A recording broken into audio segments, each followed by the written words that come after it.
Hi there, Paul Newsome here from Swim Smooth. I'm very excited to be able to share with you today the brand new Marlin. It's finally here. Thank you very much for your patience in waiting for the product to be delivered, but now very soonly, you'll have it in your hands ready to rock and roll. Now, I've just been using this myself down in the pool here at Claremont Pool. Fantastic piece of kit, and also been testing it extensively over the last 18 months in open water swims all around the world. Let's go for a little bit of an unboxing. When you received your Marlin, you'll receive it in this nice little case here. Open it up, and there are basically three pieces of equipment that you have. You have the unit here, which actually records all the information that you're going to be producing when you're swimming along. You have the piece here, which is an earpiece, which actually speaks to you whilst you're swimming. And then you have the charging cable. That's it. That's all you're going to get within the box there.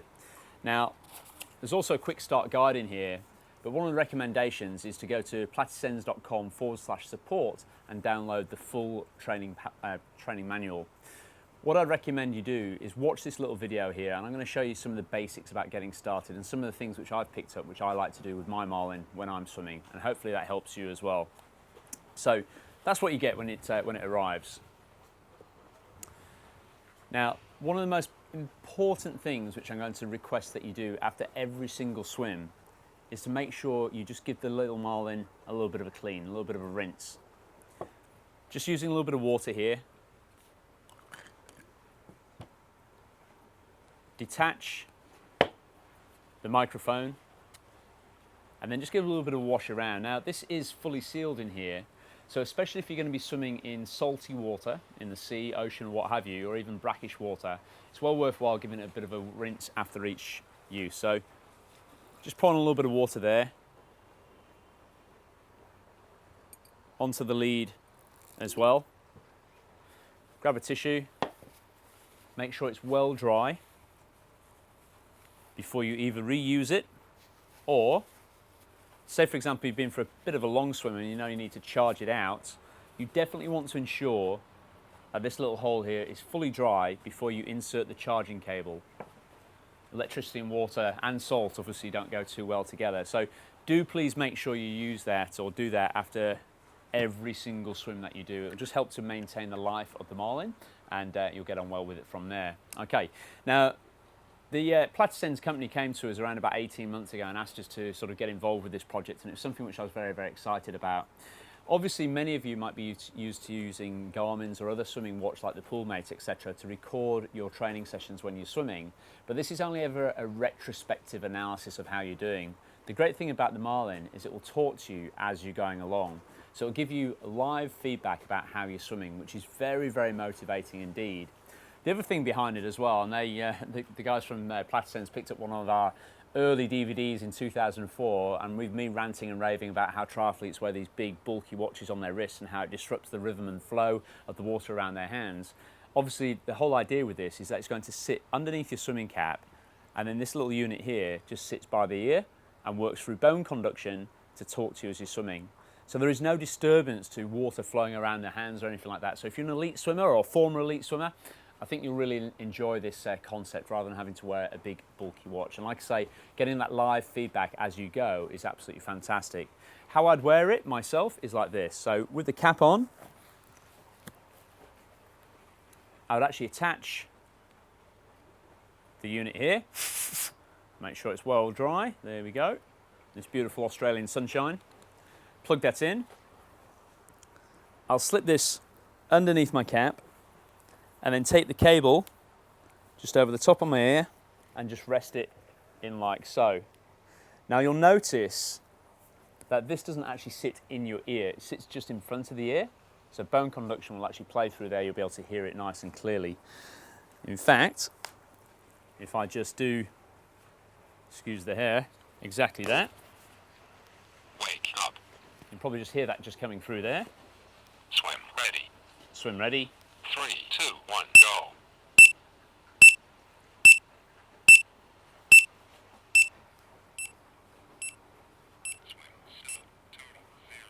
There we go.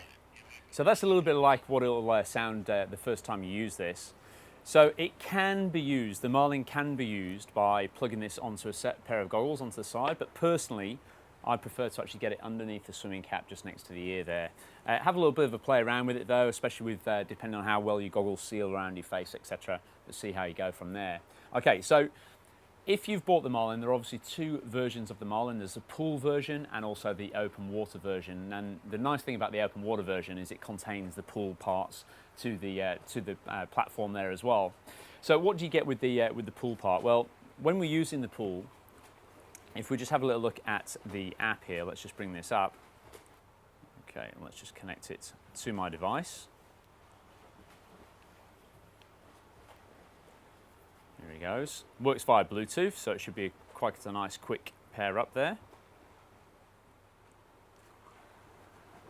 Note to self, do not put your iPhone into flight mode when trying to connect the Marlin. The Marlin is connected via Bluetooth, so here we go.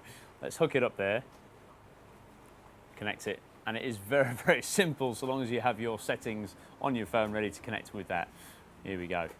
It'll actually ask you to just sync it, and it's just a short while just whilst the thing comes around. Finished upload, there we go.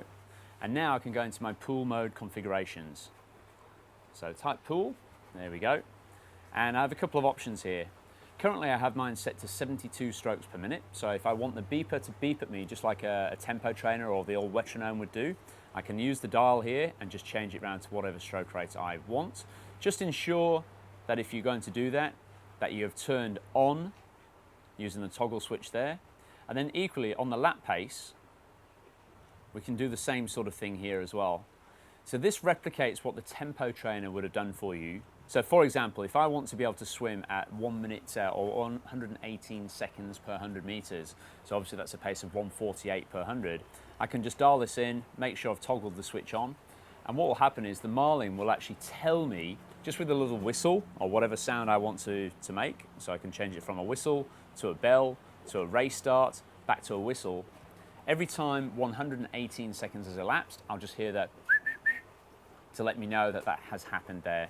Now, that's assuming that you're wanting this information every 100 meters. You might like to dial it back, and so 148 would actually be 27 seconds per 25 meters. So you might like to just dial that in instead using the little toggle switch here. And there we go. So 27.5 seconds there.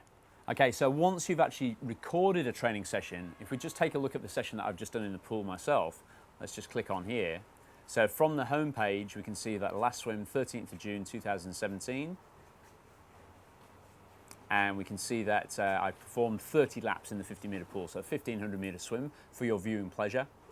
What we can see here, that the total swim time, 23 minutes and 40, including stoppage time. Average pace is 41 seconds, 0.35 seconds per 50 meters. So that works out at, if doing my maths correctly, just under 123 per 100 meters. We can see that I've burnt 245 calories, fantastic. If we just scroll to the right, we've got my lap paces. And this is pace per 100 meters, and it obviously shows how consistent that pacing actually is there, which is very pleasing.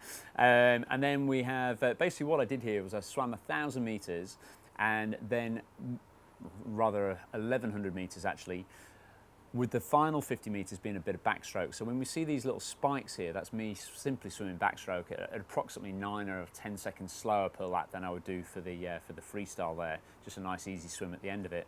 I then finished off with 4 times 100 meters at probably just a little bit slower than the threshold pace, about 118, 119 per 100.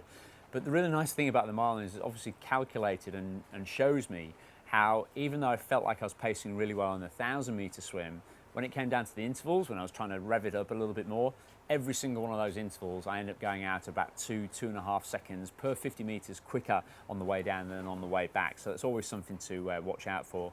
It's also telling me how many strokes I'm taking per 50 meters as well, and it tends to be around about the 47, 48 strokes per 50 meters for myself. The final showdown that you can have here is it will show us, if we scroll down here,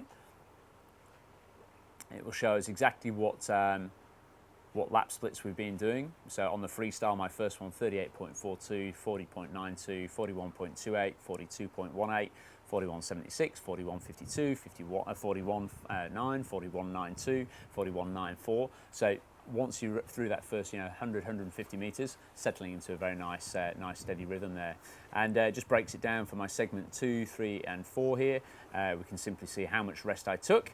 Looks like around about 25 seconds, some of them between about 15 seconds between my intervals there, but on every single one I'm going out a bit too quick and coming back a bit too slow. So really good data, and like I say, not only do you get to look at this retrospectively, but you get to hear it on the fly because the Marlin's talking to you as you're going along. So I was well aware that I was pacing myself very, very well for the 1,000, but equally I was well aware that I was touching on 100 meters in 1:19, but my first lap was around about 38 seconds, which is about a 1:16 pace. Now, that's on the pacing side of things. A couple of other options. You can let it know or give you feedback. You can actually ask it to repeat the feedback every time you've made a turn.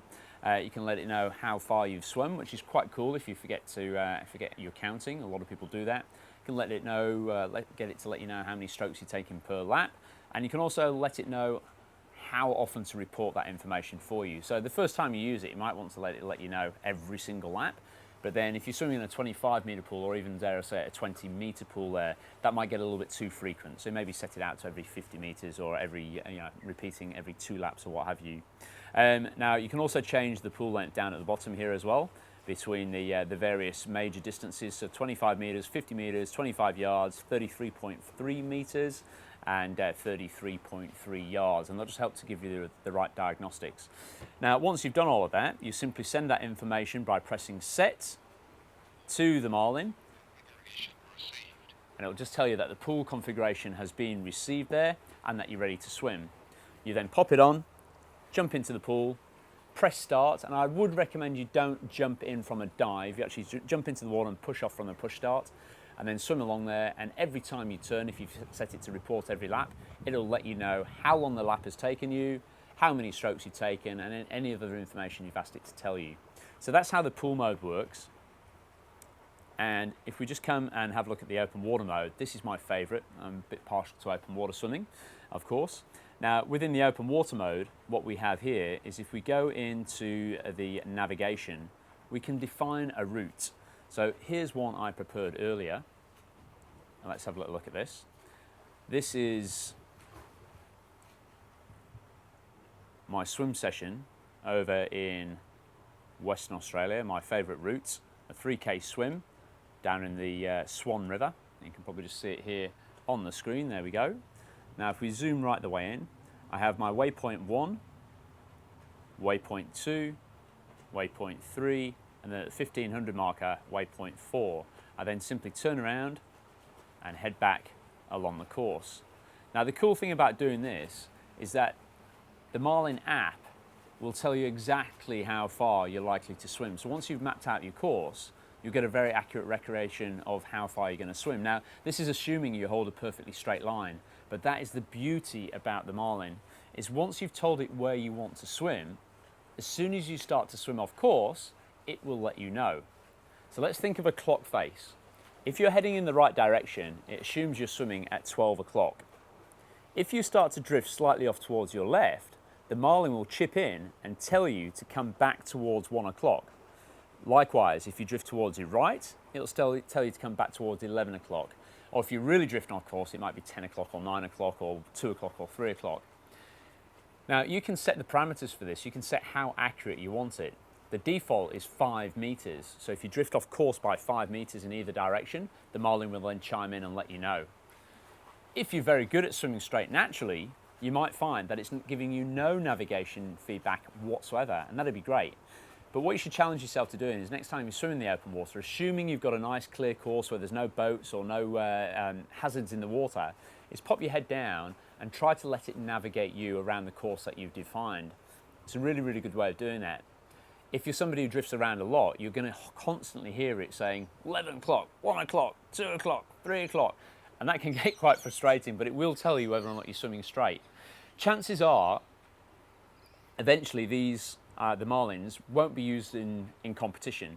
But in terms of a training tool, it's absolutely fantastic because we can identify technically in the pool whether or not you're doing something which might be throwing you off course. But the Marlin in the open water will also train you to know and recognize that within your own stroke when you're swimming in the open water. So if you're constantly hearing that, getting better and getting straighter with things is going to be reflected in how well you're swimming with the Marlin, and you'll be getting less feedback as you go along. Now, what the Marlin can also do is, once you've selected your course, we can also do stroke rate as well, just in the same way that we do it in the pool. So set your target stroke rate on here, whatever that might be, and make sure you've got it toggled on or off if you wish. If you end up setting a stroke rate and you want to have the beep, beep, beep, beep, but get a little bit annoyed with it, just utilize the manual there to press and hold the either the plus or the minus button on the top of the Marlin. There are only 3 buttons, on and off, plus and minus.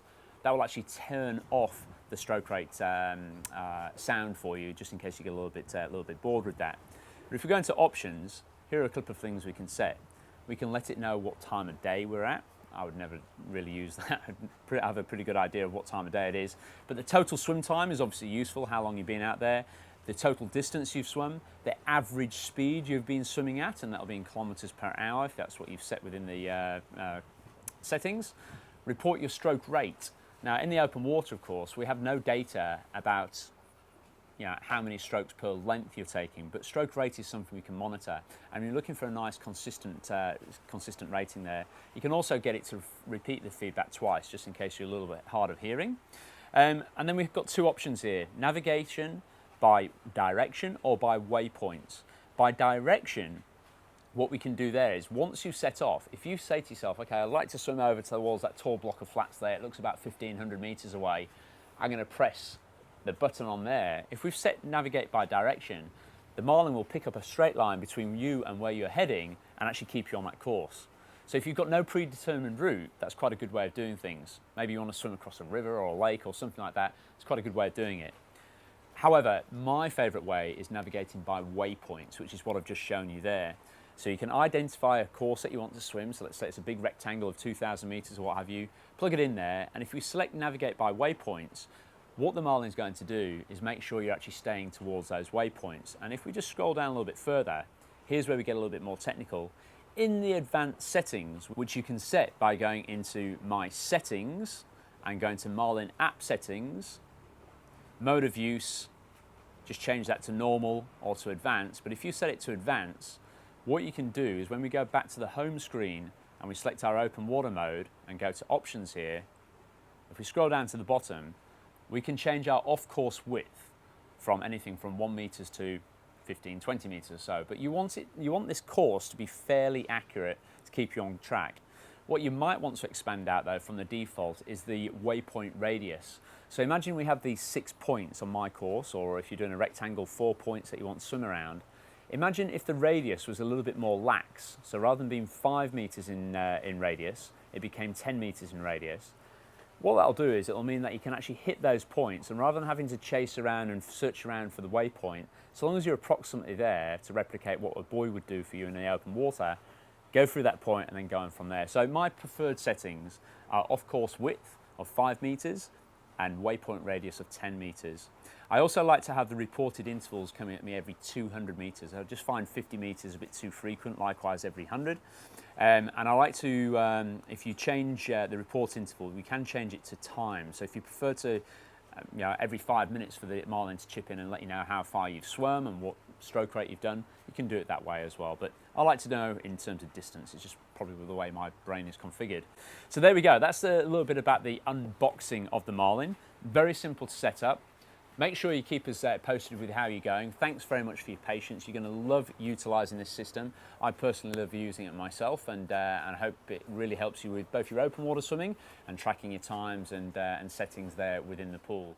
Stay tuned as well for a further update about how you'll be able to integrate your Marlin with the Swim Smooth Guru, our friendly little guru here, in terms of actually being able to download your training sessions from the Guru onto the Marlin, have the Marlin talk you back the sessions whilst you're actually swimming, and then be able to take that data and pop it into the Guru for some fantastic, greater insight into the analysis of your training sessions, etc. Stay tuned, and thanks very much for watching and listening.